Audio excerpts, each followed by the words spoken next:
2013 saw the Scottish Boys Championship played for the very first time at Monifieth. This challenging 6,655 yard course runs alongside the railway. There's plenty of undulations, deep bunkers and a few trees thrown in there for good measure. And after the coldest March in over 60 years, the course was in remarkable condition considering the greens were running true and fast, making for a good test of golf in a breezy, chilly week in April. Perhaps one golfer feeling the cold a little more than most was Keegan Thomas, over from South Africa, eligible to play due to having a Scottish father. This was him in his fourth round tie up against Cameron Kirkwood from Bearsden. And Cameron rolling in a nice putt in a par 3 11th on his way to victory over Keegan. But in round 5, Cameron himself left the tournament at the hands of third seed Ewan Ferguson. Once again there was a bit of press attention on the two sons of Paul Lawrie. Here the younger sibling, Michael, beating Ellis Hart in the second round, 4 and 3. But Craig and Michael both lost their third round ties, both losing out to seeded players. Number 1 seed for the week was last year's beaten finalist Ewan Scott from St Andrews, and he had a scare in the 5th round. Although he was 3 up at one point against Andrew Burgess, Andrew had this putt on the last for an eagle to force the tie into extra time, and you can see just how close he came. As it was, Ewan progressed through. Another seed, the 8th seed going well early on in the week, was Callum Hill. Here with a nice tee shot at the par 3 14th, on his way to beating Christopher Summers 5 and 4. Unfortunately for Callum though, he lost in the 5th round to this man, Stewart Easton. Stewart comes from Irvine, and the last Irvine golfer to get his hands on this trophy was Alan Tate in the mid-80s. And unfortunately for Stewart, that record remains intact. He lost his quarter-final against Ewan Scott, and Ewan wasn't the only golfer from St Andrews progressing well. Benjamin Kenzley here, a former semi-finalist. Well, this was him coming through his round 5 tie, which set up a quarter-final against this man, Ewan Walker from Kilmarnock Brassey. Here with a nice little chip in his 4th round tie against fellow Kilmarnock Brassey man, Blair Gavin. It was Benjamin Kenzley that took the quarter-final over Ewan Walker. But it was Ewan Scott who beat Kenzley in the All St Andrews semi-final, booking his place in the final for the 2nd year running. In the other half of the draw, one of the most fascinating ties of the 5th round was that of 6th seed Connor Syme, here playing a nice approach to the 2nd. And his opponent for that match was Ben Craggs, another young golfer with a famous golfing dad, Coach Kevin. And the Glenbervie man, well, he showed some nice touches around the greens and came through his 5th round tie against Connor Syme to make it into the quarter-finals. That little shot, all the more impressive considering he had to ignore that oncoming train right behind him. Also down in that half of the draw was 3rd seed Ewan Ferguson. He'd come through some close ties in the previous rounds before making it into the quarter-finals. As it was on the day, Ben Craggs proved a little bit too strong for Ewan, and he exited at the quarter-final stage. A great run from Ben Craggs then from Glenbervie, and another golfer from Glenbervie was Blair Carnegie. Here we see him playing an approach at the 7th in his 5th round tie, which he won 2 and 1 against Callum McGuigan of Comrie. Blair's reward for coming through that 5th round tie was a quarter-final match against the winner of the game that was out right behind them. Fraser Devlin had come up against the form man of the week in Bradley Neal. They played some nice shots, especially the approach here at 7th. But as it was on the day, Bradley Neal proved too strong for Fraser, and the William Mood man exited, losing 5 and 4 to Bradley Neal from Blair Gowrie. If there was any comfort in that defeat for Fraser, it was that Bradley had enjoyed bigger scorelines that week. A 6 and 5, a 7 and 6, and a 9 and 8 in the first round. And as it was, unusually for this tournament, the seeding came good in the end, and when it came to the frosty final on the Saturday, with the greenkeeping staff making sure the course was in top condition. It was the top two seeds that had made it through to the final. Ewan Scott from St Andrews and Bradley Neal from Blair Gowrie. And being asked to stop for a photo before the action started on Saturday, well, that was nothing to faze these two. They'd recently been called up to a press conference by the SGU to help launch the new Scottish Golf Club card. And down at the golf show, well, before it all kicked off, we had a chance to ask them about their quarter-final tie that they played in last year's tournament. Reaching the quarter-finals was brilliant last year, but I know I could have gotten a lot further, and the disappointment afterwards, what happened with Ewan, was a real hard to deal with, I suppose. But you know, I'm looking forward to this year. I've been practicing really hard, and getting away with the men's team to Abu Dhabi helped me work on my game a lot. And now with the work I'm doing with Kevin Hale, my swing, I'm feeling ready for this year's Scottish Boys, and I'm ready to go, you know, two or three steps further than I did last year. And what were Ewan's memories of last year's quarter-final? It was a really close match. Went all the way to the 18th and ended up winning one up, which was good. But no, it was a good match. He got an early lead and then I clawed him back and ended up winning down the last. So hopefully maybe have something like that this year as well. All set for a great final then between two golfers who know each other well. They were both part of the gold medal winning team at the Youth Olympics in Australia over the winter. And quality was on show from the very start. Bradley Neal rolling in a birdie putt on the first hole to go one up straight away. Ewan Scott took the second, but by the time they reached the par 3 fifth, Neal was one up again, and both players had pulled their tee shots into the greenside bunker.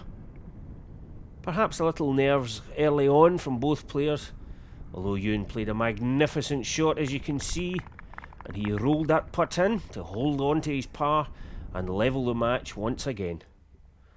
The crowds were out on this crisp, clear, chilly morning, enjoying good golf from both players. By the time they reached the par 3 11th, things were still all square. And this time it was Bradley Neal who produced a great shot out the bunker to tap in for his par and to take the hole and to go back to one up. By the time they reached the par 4 13th, Bradley Neal was still one up, but he had this putt for a birdie to increase that margin to 2, and he took his opportunity. Scott couldn't hold his putt. Bradley Neal 2 up as they made their way onto the par 3 14th. And Ewan Scott would have been well aware of Bradley's form this week, and not wanting to let him get too far ahead, sank a magnificent birdie putt himself to bring the deficit back down to just 1. As the golfers headed round, some of the approach play from the fairways was magnificent. This was Bradley's approach up over the hill, over the trees at the par 4 15th. Landing just 8 or 10 feet away from the flag. He couldn't convert this time though, and the hole was halved with pars. And again, as we were down onto the 16th, this was Ewan Scott's approach at the long par 4. Again, beautiful stuff. Although Ewan Scott couldn't convert that birdie putt either, so there was still one in it as the golfers arrived down the 18th. The par 5, this was Bradley Neal's third shot, chipping on from the side of the green, leaving virtually a gimme for birdie, and he would have fancied his chances of going into lunch at the halfway mark 2 holes ahead, with his opponent after 2 shots in the greenside bunker. Ewan Scott having to get up and down for a half. Well, he did better than that. A magnificent bunker shot to square the match at the halfway mark. Great stuff from both the young golfers after 18 holes all square. Back out for the afternoon's play, and at the par 4 second for the second time, Ewan Scott had missed the green, but made sure he saved his par with a beautiful chip, keeping the match all square. Back to the third for the second time of the day, and it was Bradley Neal this time who had missed the green. But just like Ewan Scott had the hole before, knocking it dead to make sure the match stayed level. The fourth was also halved with pars, meaning they were still all square when Bradley Neal stood over this birdie putt at the par 3 fifth. Another great birdie from the youngster from Blair Gowrie. And as I warned earlier, he was keeping his best stuff for when the cameras weren't there. Holing his second shot for an eagle at the par 4 6th to go 2 up. It would have been easy for Ewan Scott's head to go down at that point, but he battled back with a birdie at the 8th to make the deficit 1 once again. And here at the 9th, Holing a brave par putt, forcing Bradley Neal to hole his par putt just for a half. He did it, the hole was halved, and there was still one of an advantage to the youngster from Blairgowrie. Bradley got another birdie at the par 4 10th to go 2 up once again. And he was still 2 up as the players came up the 12th. Ewan Scott with his approach here. A magnificent effort, but he couldn't convert the putt. And that was beginning to be the story of the day. And the match still 2 up to Bradley Neal as the players made their way down onto the 13th green. And Bradley had played a magnificent approach shot, leaving this short putt for a birdie 3 to take the hole and to go 3 up after 13. Back to the par 3 14th for the second time of the day, and remember Ewan Scott holed a spectacular putt here to win the hole in the morning. He needed to do the same again if he was going to get things back, and you couldn't get much closer without actually holing it. A good attempt there from Ewan, but it wasn't good enough to win the hole. Only another half, and time beginning to run out for the youngster from St Andrews. At the very next hole though, he had another opportunity to claw one hole back, and again caught the edge of the hole. And on how many other days would he see these putts drop? But just not today, not in the final, and that left it Dormy 3. This was his approach to the 16th, knowing he had to win the hole to keep the match alive. And it was a fantastic approach shot, under great pressure, giving himself another chance. Bradley knew that a half from any of the last 3 holes though would be good enough to take the title. And perhaps beginning to relax a little, played an even better shot up to the 16th green, and it was beginning to look a little bit ominous for Ewan Scott. He could put on a bit of pressure though by holing out this putt for birdie. But in reality it had to go, and when he saw it slip past, he knew that for the second year running he was to lose the final of the Scottish Boys, and this year's winner was Bradley Neal from Blairgowrie. Feels just incredible to be able to have gotten this far and to have achieved what I wanted to coming into the week is definitely a dream come true, and to have played against Ewan in the final is definitely what I wanted coming into the week. And you know, it was really good to have played him and to have eventually won. As the days went on, it was, you know, the last top 2 seeds are getting closer, you know, and obviously me and Ewan knew what was going on, and you know, we knew what was all set up for, and we were just really glad to have gotten each other in the final, that we'd made it that far. And you know, I speak for myself and Ewan, I don't think he would have wanted to have played anyone else apart from me as well.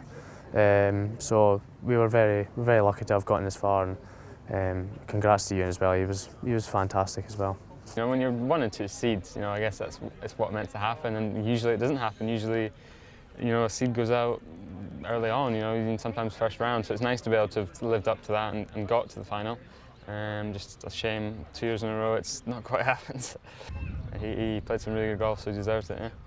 I played well when I needed to. You know, there was obviously the 1 round and the 3rd round I didn't play as good as I could.